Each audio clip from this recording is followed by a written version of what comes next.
Assalamualaikum warahmatullahi wabarakatuh. Pada kesempatan kali ini, saya akan sharing ke teman-teman dosen tentang Cerdos Smart. Sesuai dengan edaran yang dikeluarkan oleh Kemendikbudristek pada tanggal 6 Mei kemarin, bahwa akan dibuka gelombang sertifikasi dosen, gelombang 1 dan gelombang 2 di tahun 2024 ini, sesuai tanggal yang teman-teman bisa lihat di atas. Untuk gelombang 1, penarikan data eligible akan dilakukan pada tanggal 3 Juni. Sementara untuk gelombang kedua, penarikan data eligible akan dilakukan di bulan September 2024. Pada presentasi kali ini, saya akan menyampaikan atau sharing ke teman-teman tentang pengantar Cerdos. Jadi apa itu sertifikasi dosen? Bagaimana tahapannya akan teman-teman lalui selama proses sertifikasi yang terdiri dari tahap 1, T1, penetapan calon dosen yang bisa tersertifikasi, tahap 2, dan tahap 3. Pengantar tentang Cerdos Smart. Jadi, proses sertifikasi dosen pada sejak tahun 2022 itu dikenal dengan istilah Cerdos Smart. Kenapa? Karena dibandingkan dengan proses sertifikasi dari tahun-tahun sebelumnya yang dianggap cukup rumit karena bersifat manual, maka Cerdos Smart ini cukup sederhana. Jadi, dia simple, hanya melalui 3 tahapan yang prosesnya itu cukup sederhana karena hanya melibatkan data-data yang ada di Sister ya. Kemudian dia modern, lebih inovatif karena semuanya online dalam aspek penyelenggaraan, aspek inovasi dosen dalam Tridharma juga. Kemudian akuntabel, proses dan hasilnya dapat dipertanggungjawabkan. Responsif, jadi ini merupakan bentuk Kemenristek untuk tanggap dengan situasi, kondisi, semangat MBKM ya. Dan transparan karena semua prosesnya ini dilakukan secara online dan real time melalui Sister ya, sehingga bisa dipantau oleh pihak-pihak yang terkait. Ya, ada beberapa pihak yang nanti akan bertanggung jawab dalam proses sertifikasi ini. Jadi, ada istilahnya panitia dari perguruan tinggi pengusul dan panitia dari penyelenggara sertifikasi dosen. Untuk panitia perguruan tinggi pengusul, ini panitia yang diberi tugas khusus resmi oleh perguruan tinggi untuk bisa menyeleksi calon-calon dosen yang eligible untuk mengikuti periode Cerdos tahun berjalan ya. Jadi dia bertanggung jawab untuk memilih mana nih dosen-dosen di perguruan tingginya yang eligible untuk bisa diikutkan dalam prodi sertifikasi dosen yang akan berlangsung ya. Kemudian bertanggung jawab juga untuk menyiapkan penilaian persepsional serta distribusi penilaian persepsional oleh setiap dosen. Jadi nanti dia harus membagi siapa-siapa yang diminta untuk menilai ya, karena nanti akan ada penilaian persepsional oleh masing-masing dosen yang akan menjadi calon sertifikasi. Kemudian merekap hasil penilaian persepsional tersebut. Jadi ini biasanya kalau di kampus atau di fakultas atau di universitas kami di Unismu itu oleh orang SDM universitas yang biasanya ditugaskan untuk panitia ini ya, PSD PTU. Kemudian ada juga panitia sertifikasi pendidik untuk perguruan tinggi penyelenggara sertifikasi dosen. Nah, ini biasanya diberi tugas resmi oleh perguruan tinggi penyelenggara Cerdos untuk melaksanakan penilaian terhadap dosen yang akan disertifikasi. Jadi dia bertanggung jawab untuk menyiapkan dan menetapkan siapa-siapa yang akan menjadi asesor dan mendistribusikan asesor tersebut ke dosen-dosen yang akan di-assess calon-calon dosen sertifikasi itu sesuai bidang ilmu masing-masing, dan nanti harus merekap hasil penilaian dokumen portofolio dosen yang calon sertifikasi. Apa persyaratan seorang dosen bisa mengikuti sertifikasi dosen? Yang pertama, harus menjadi seorang dosen tetap yang memiliki nomor induk dosen nasional atau nomor induk dosen pendidik klinik atau NIDK. Memiliki jabatan fungsional paling tidak asisten ahli, memiliki pangkat golongan atau in-passing ya. Terus memiliki masa kerja sebagai dosen sekurang-kurangnya 2 tahun berturut-turut terhitung mulai TMT pengangkatan pertama jabatan fungsional pertamanya ya.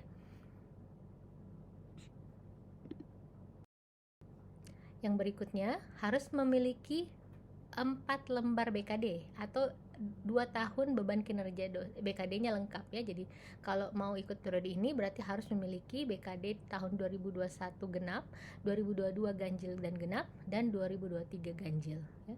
Kemudian yang berikutnya adalah memiliki nilai TKDA melebihi atau minimal passing grade 530 dari lembaga-lembaga yang diakui oleh Kemendikbud. Jadi tidak sembarang tes TKDA ini bisa dilampirkan.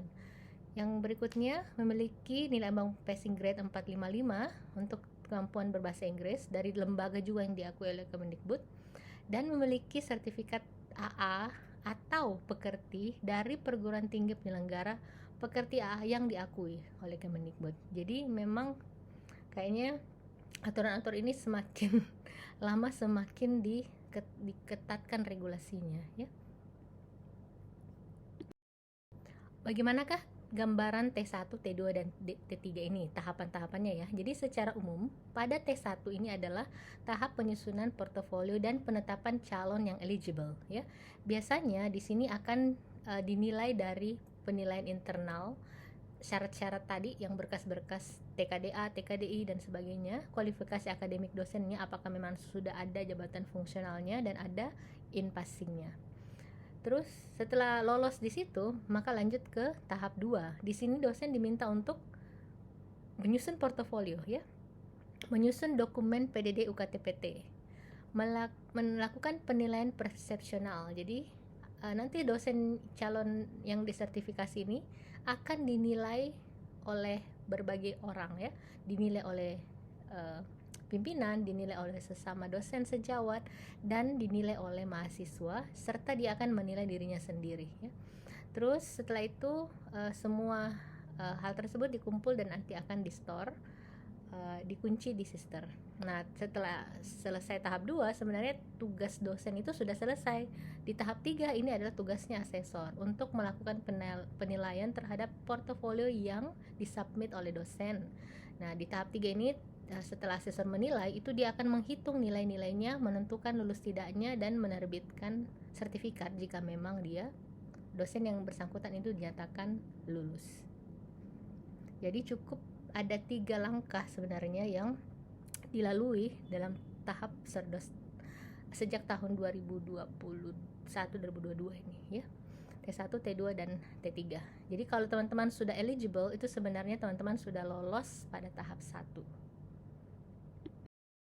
Nah, di tahap 1 ini sebenarnya tahap penyusunan portofolio awal yang menentukan kita eligible atau tidak ya.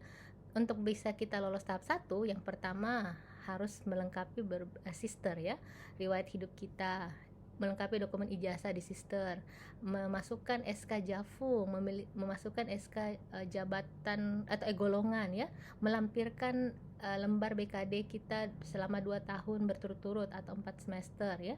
Kemudian adanya bukti lulus TKBI dan TKDA ya, dan memiliki atau melampirkan sertifikat AA atau pekerti dari lembaga yang diakui. Jadi kalau kita sudah penuhi semua itu, maka kita eligible.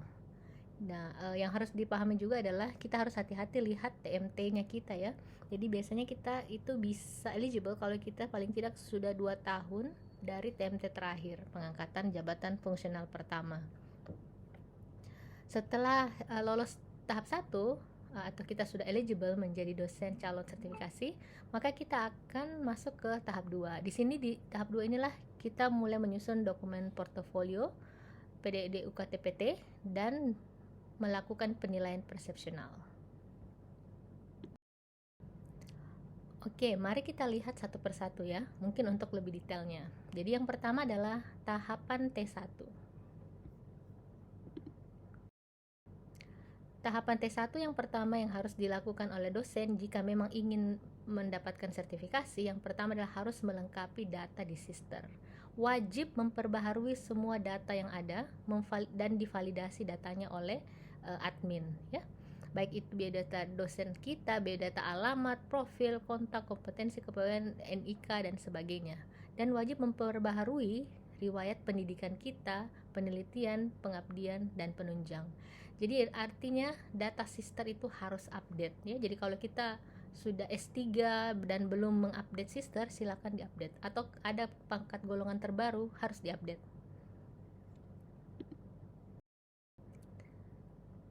Ya, berikutnya mengupload semua data-data yang terkait akademik seperti ijazah, mulai dari tingkat sarjana sampai yang terakhir, SK Jafung, SK Passing ya, semua harus diupload ke dalam sister dan pastikan telah divalidasi oleh operator ya, oleh unit yang berwenang melalui sister.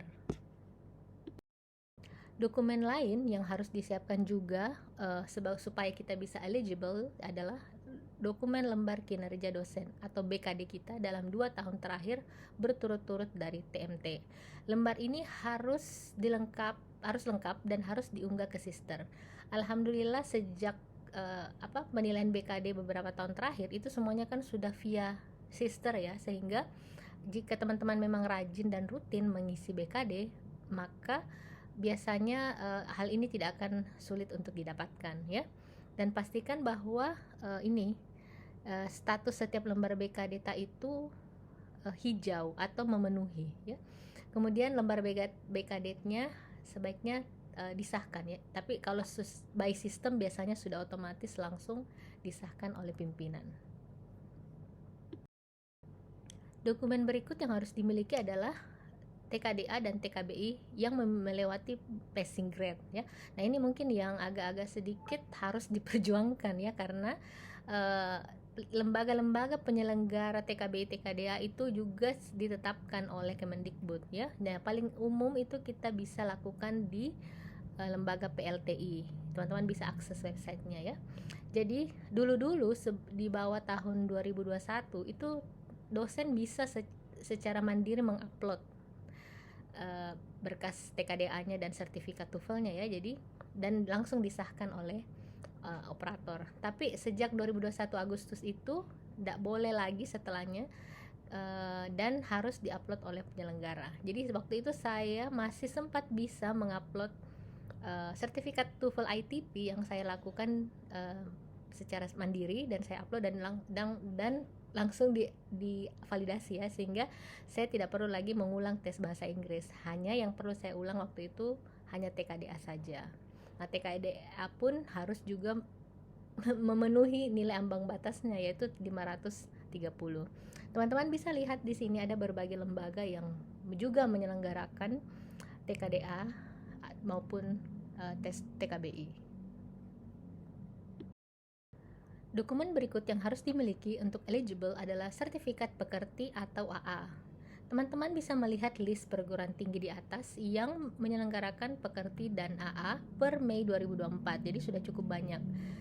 Jadi kasusnya sama, sebelum Agustus 2021 itu yang bersangkutan atau dosen bisa mengupload sendiri sertifikat AA dan pekertinya. Namun setelah Agustus 2021 sudah tidak bisa lagi dan harus diupload oleh penyelenggara. Jadi waktu saya ikut AA, waktu itu saya ikut di Universitas Patimura tahun 2021 dan diupload oleh penyelenggara. Zaman itu kami sangat diuntungkan dengan adanya Zoom ya. Jadi proses AA dan pekerti itu sangat-sangat banyak bisa dilakukan secara virtual. Berikutnya adalah tahap 2.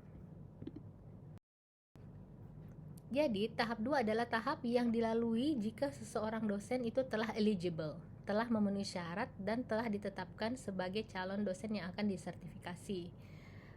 Di sini pada fase ini dosen harus melengkapi portofolionya dengan menyusun yang namanya dokumen PDD UKT-PT atau dokumen pernyataan diri dosen dalam unjuk kerja Tridharma Perguruan Tinggi.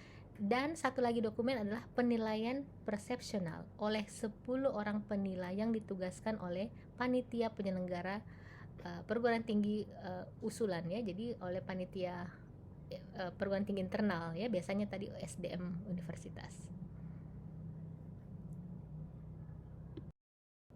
Tampilan portofolio tahap 2 ini di sister teman-teman itu akan muncul seperti ini. Pertama, teman-teman harus diminta untuk memvalidasi biodata, jadi memastikan bahwa semua biodata tak benar, mengunggah pas foto, kalau tidak salah ini harus yang berlatar merah ya. Kemudian mengisi isian daftar riwayat hidup, ini disesuaikan saja dengan yang ada di sister. Yang keempat, mengisi instrumen persepsional diri. Nah, ini ada 10 penilai ya. Ini cukup banyak juga yang poin 4. Dan yang terakhir, menyusun dokumen PDD UKT-PT. Ya, jadi ada 5 yang harus dilengkapi di portofolio tahap 2 ini. Salah satu hal yang dinilai oleh asesor adalah kualifikasi akademik dosen ya. Jadi nanti ada penilaian dari kualifikasi akademik dan jabatan fungsional dosen yang mengajukan sertifikasi.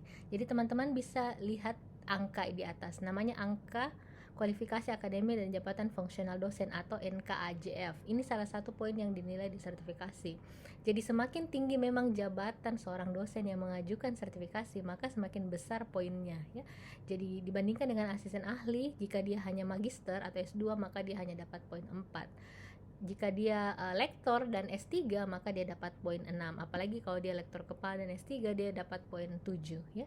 Jadi memang dosen yang ketika dia mengajukan sertifikasi dengan kualifikasi akademik yang tinggi, maka dia mungkin akan diuntungkan dengan dalam poin ini. Kemudian tentang penilaian persepsional, apa itu?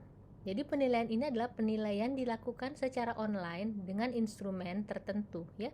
Jadi ada sekitar berapa nih pertanyaan? Ada 4 ranah ya yang ditanyakan ya, kompetensi pedagogik, kompetensi profesional, kompetensi kepribadian dan kompetensi sosial.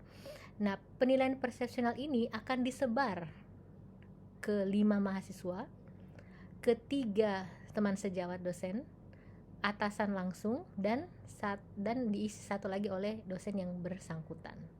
Jadi teman-teman bisa melihat saja di slide ini ada contoh pertanyaannya ya. Harus hati-hati dengan pertanyaan-pertanyaan negatif yang menjebak ya. Jadi biasanya ada skornya ini lengkap, tidak lengkap, pernah, tidak pernah ya, selalu, tidak pernah ya. Jadi harus kita hati-hati membaca pernyataan ini bagaimana supaya kita tidak terjebak dengan pernyataan-pernyataan yang negatif. Kemudian semua penilaian persepsional tersebut akan dirata-ratakan ya. Jadi skor komponen dan total instrumen untuk penilaian persepsional itu akan dirata-ratakan dari masing-masing kelompok pengisi ya. Jadi ada rata kelompok mahasiswa, di sini ada 5 mahasiswa ya. Jadi mahasiswa 1, mahasiswa 2, mahasiswa 3, 4, 5 itu dirata-ratakan skornya. Sejawat ada 3, jadi sejawat 1, sejawat 2, sejawat 3 dirata-ratakan. Dan kemudian semuanya akan digabung menjadi penilaian persepsional ya, yang ada mahasiswa, sejawat, atasan, dan yang bersangkutan lalu dirata-ratakan lagi. Jadi inilah cara memperoleh rata skor penilaian persepsional. Jadi, perhitungan rata skor penilaian persepsional inilah yang disebut sebagai nilai persepsional DIS atau NPD, yang terdiri dari nilai dari mahasiswa, nilai persepsional sejawat, atasan, dan dosen yang bersangkutan. Jadi, ini nilai yang sebenarnya bisa kita optimalkan ya, karena kita bisa berkoordinasi dengan pihak-pihak yang akan menilai supaya memberikan penilaian yang baik, yang sesuai dengan ekspektasi kita, supaya kita juga bisa diuntungkan dari penilaian ini. Jadi memang butuh koordinasi sebelum dilakukan penilaian persepsional ini ya. Ya, di mana penilaian ini dilakukan? Penilaian ini akan dilakukan melalui aplikasi Sister ya, melalui aplikasi Sister yang nanti ditugaskan atau settingannya nanti akan dibukakan oleh operator atau panitia penyelenggara Serdos tingkat perguruan tinggi ya, atau orang SDM biasanya. Nah, kapan dikatakan penilaian persepsional kita lulus? Jika masing-masing komponen penilaian tadi itu ratanya itu lebih dari 4 dan rata total instrumen atau nilai DIS NPDTA itu lebih dari 4,5 ya. Nah, untuk teman sejawat yang nanti kita minta tolongi untuk mengisi penilaian profesional diri kita itu harus mengisi form sebagai berikut. Jadi dia nanti harus mengisi nama dosen yang dinilai, nama dia siapa, ini DN-nya berapa, dan dia harus menceritakan dia itu terlibat dengan dosen yang mau sertifikasi ini di bidang apa aja. Misalnya saya itu pernah minta tolong dengan dosen lain ya. Waktu sertifikasi itu saya minta tolong Ibu Juli Bu Juli cerita, menuliskan bahwa saya terlibat dengan Dr. Ami itu di penelitian dengan judul ini, kontribusinya dia sebagai ini. Atau saya menerbitkan tulisan bersama Dr. Ami itu karyanya ini, kontribusinya itu dia misalnya sebagai koautor atau sebagai apa ya. Jadi ketika memilih teman sejawat yang akan menjadi tempat kita untuk minta tolong dinilai profesional, itu sebaiknya yang pernah berkolaborasi dengan kita. Dokumen terakhir yang harus disiapkan di tahap 2 ini adalah dokumen PDD UKT-PT ya. Dokumen ini terdiri dari pertama bagian mission statement yang harus diisi oleh dosen calon yang akan tersertifikasi dengan maksimal 150 kata. Biasanya di mission statement ini teman-teman dosen harus menceritakan dharma yang paling diunggulkan ya dan alasannya apa. Dan kemudian dokumen lain adalah dokumen bukti tridharma, pengajaran, penelitian publikasi, dan pengabdian. Untuk pengajaran, dokumennya itu ditunjukkan dengan bentuk audiovisual atau video yang nanti bisa diakses oleh asesor secara online. Jadi paling gampang memang diupload di YouTube. Sementara penelitian, publikasi, dan pengabdian itu hanya bentuk narasi deskriptif dengan minimal 150 kata. Ya, penjelasan tentang dokumen PDD UKT-PT itu saya jelaskan di video yang lain. Nah, dokumen PDD UKT-PT kemudian akan dinilai oleh 2 asesor dalam bidang ilmu yang sama yang ditugaskan oleh ketua panitia penyelenggara sertifikasi dosen ya. Nanti 2 asesor ini harus saling terpisah dan independen, tidak boleh tahu satu sama yang lain. Dan tidak boleh ditugaskan menilai calon dosen yang berasal dari perguruan tinggi yang sama ya. Wajib menjaga kerahasiaan, dan untuk menjaga kualitas dan objektivitas penilaian disarankan setiap harinya asesor itu hanya memeriksa paling tidak 8 portofolio calon dosen yang akan tersertifikasi. Tahap terakhir dalam sertifikasi dosen Serdos Smart adalah tahap penilaian akhir kelulusan dan pemberkasan. Berdasarkan panduan PO sertifikasi dosen atau PO Serdos tahun 2022, nilai-nilai tersebut memiliki bobot seperti berikut ya. Teman-teman bisa nanti cek sendiri di PO Serdos. Jadi nilai kualifikasi akademik dan jabatan fungsional itu 10%, nilai penilaian persepsional itu 35%, dan nilai yang paling besar itu pada dokumen PDD UKT-PT sebanyak 55%. Dan kita dinyatakan lulus penilaian akhir portofolio jika NAP kita itu lebih dari 4,2. Kriteria kelulusan sertifikasi, seorang dosen dinyatakan lulus Serdos jika memenuhi kriteria sebagai berikut, yaitu 1. Lulus penilaian persepsional, lulus penilaian pernyataan diri dosen oleh asesor, dan lulus penilaian akhir portofolio atau NAP ya. Untuk bisa mengecek dulu waktu tahun 2022 itu saya diminta untuk membuka website ini, sister.kemendikbud.go.id layanan Serdos dosen. Nanti teman-teman langsung diarahkan untuk login dan membuka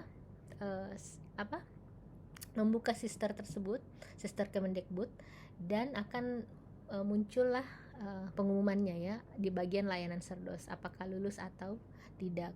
Jadi waktu itu pengumuman saya seperti ini, dan kemudian teman-teman juga bisa melihat komentar dari asesor 1 dan asesor 2 pada lembar pengumuman tersebut.